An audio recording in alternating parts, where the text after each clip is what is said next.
आप देख रहे हैं डार्क टीवी आर्यन के साथ। तो चलिए शुरू करते हैं आज की ये कहानी शुरू करने से पहले अगर आपने अभी तक हमारे चैनल को सब्सक्राइब नहीं किया है तो कर लें और साथ ही बेल आइकन को भी ज़रूर दबाएं ताकि आने वाली वीडियोस की नोटिफिकेशंस आपको जल्द ही मिल जाए। प्लेटफॉर्म की बेंच पर बैठकर मैं और मेरा छोटा भाई नकुल हम अपनी ट्रेन का इंतज़ार कर रहे थे। तभी मेरे छोटे भाई नकुल ने मुझसे कहा, भैया आपको ठीक से पता तो है ना हमारी ट्रेन कब आएगी? जिस पर मैंने कहा, हाँ मैंने पूछा था, हमारी ट्रेन 1 घंटे ही लेट चल रही है। दरअसल हम दोनों भाई कई सालों के बाद अपने मामा के घर जा रहे हैं। हालांकि हमारा इरादा तो दिन में ही जाने का था, मगर छोटे भाई की आखिरी परीक्षा होने के कारण हमने शाम की ट्रेन पकड़ने का फैसला किया और बदकिस्मती से वो ट्रेन भी 1 घंटा लेट चल रही है।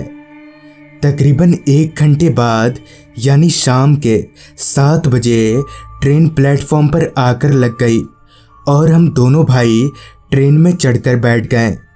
कुछ देर के बाद ट्रेन खुली और पटरियों पर रेंगती हुई आगे बढ़ने लगी। अभी हम दोनों सीट पर बैठे ही थे कि मेरे भाई ने कहा, भैया हम ठीक से घर पहुंच तो जाएंगे ना? हमने सरप्राइज़ देने के चक्कर में मामा जी को कुछ बोला भी नहीं है। जिस पर मैंने कहा, हाँ तू चिंता मत कर, हम लोग ठीक से ही पहुंच जाएंगे।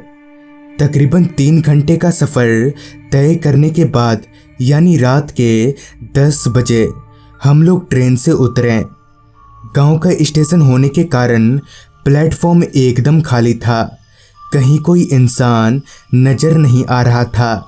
खैर हम दोनों भाई स्टेशन से बाहर निकले तो स्टेशन के बाहर भी चारों तरफ कोई इंसान नहीं था। अभी मैं परेशान हो ही रहा था कि मेरे छोटे भाई ने कहा, भैया यहाँ तो कोई नहीं दिख रहा, हम लोग घर कैसे जाएंगे? जिस पर मैंने कहा, तू चिंता मत कर, किसी न किसी तरह से तो घर पहुँच ही जाएंगे। अभी मैंने इतना कहा ही था कि मुझे मेरे दाईं ओर से एक रिक्शा आती हुई दिखी। फिर जब वो रिक्शा ठीक हमारे पास आकर रुकी तो उस रिक्शा वाले ने हमें रिक्शा में बैठने का इशारा किया, ये पूछे बगैर कि हमें जाना कहाँ है। तो हमने भी उस रिक्शा वाले से कुछ नहीं कहा और उसकी रिक्शा में चढ़कर बैठ गए।